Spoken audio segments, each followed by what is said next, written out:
Welcome back. We are on day 33 of this war, and today is April 1st. I want to say that explicitly because several of the developments that happened today are so extraordinary that they require the date on the screen before we begin.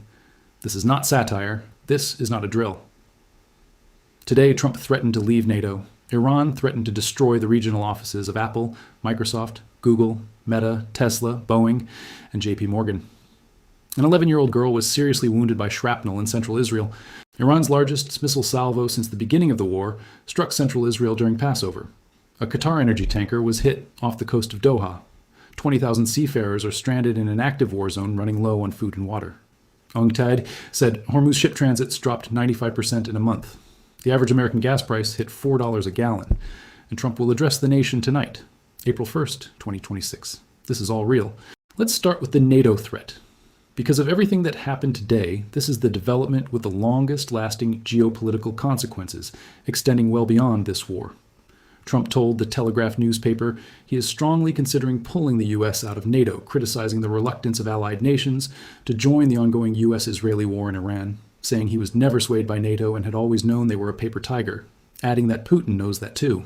Trump told the Telegraph he thought allies joining the war should have been automatic, even though he did not consult with them before attacking Iran. ABC News, automatic. Trump attacked Iran without consulting NATO allies. He is now threatening to leave NATO because those unconsulted allies have not automatically joined the war he started without telling them. That is the specific sequence being presented as justification for dissolving the most successful military alliance in human history. The contradiction in that position, we did not tell you about this war, but you should have joined it automatically, is not subtle. Let's fact-check the claim that NATO membership should be automatic in this context against what NATO actually is. NATO is a defensive alliance. Article 5 of the NATO Charter commits members to treat an armed attack against one member as an attack against all, but only for defensive purposes. Operation Epic Fury was not a defensive action against a country that had attacked America. It was a preemptive offensive operation launched by the United States and Israel against Iran. NATO's Article 5 does not require member states to join offensive wars. It requires collective defense. The distinction between a defensive alliance and what Trump is demanding is not a technicality. It is the entire legal and constitutional basis on which every NATO member parliament justified their membership to their own citizens. Now let's talk about the IRGC's tech company threat, because it is the most extraordinary threat Iran has made in 33 days of this conflict, and it deserves full examination. Apple, Microsoft, Google, Meta, IBM, HP, Intel, Tesla, Boeing, and JP Morgan are among the 17 companies the IRGC threatened to target.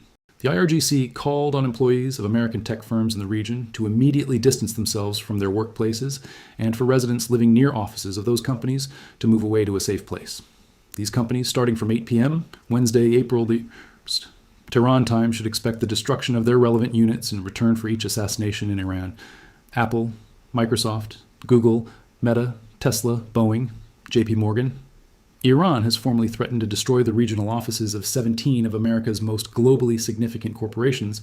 The IRGC issued an evacuation warning for residents living within 1 kilometer of those offices.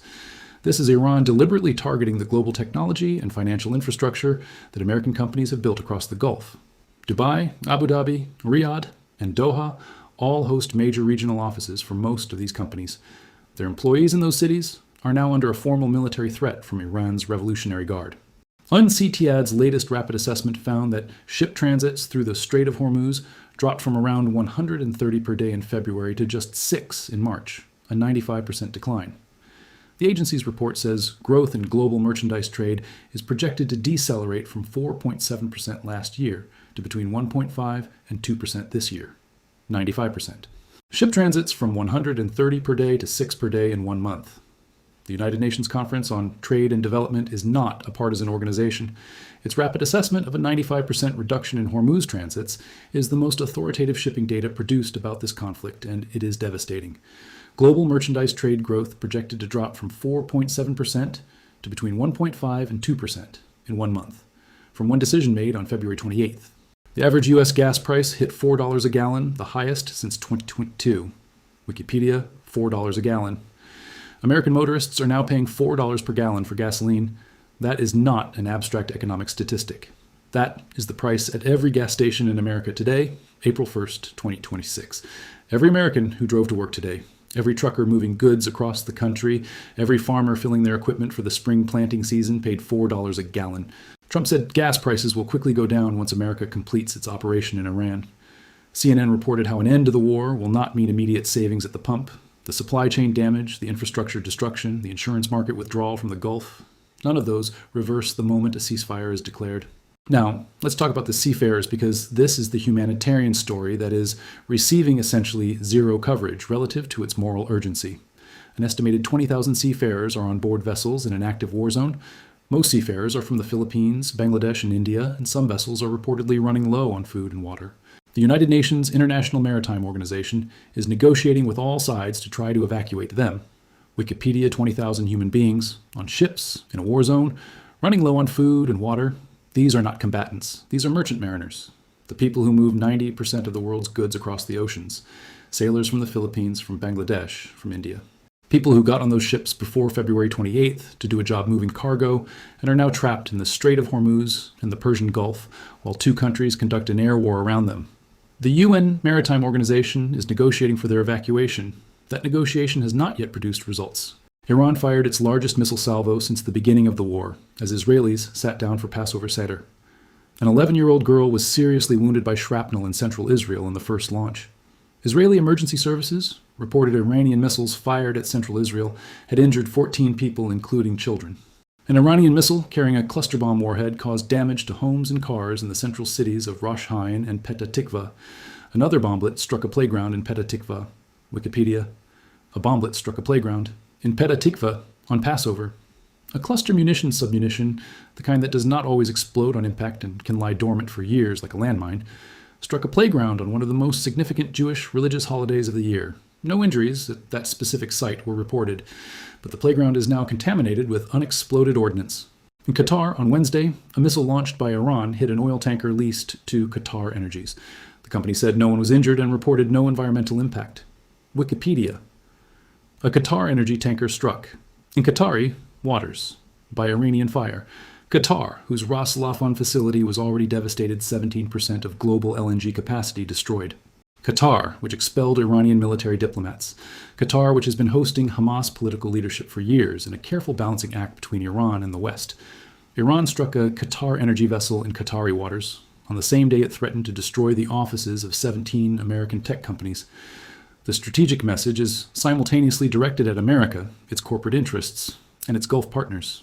British Prime Minister Keir Starmer said 35 countries have signed a statement committing to work together on restoring maritime security in the key oil transport route, and that British Foreign Secretary Yvette Cooper would lead a conference this week on the issue. Starmer said a united front of military strength and diplomatic activity is needed to restore stability. Wikipedia, 35 countries. A conference, military strength and diplomatic activity.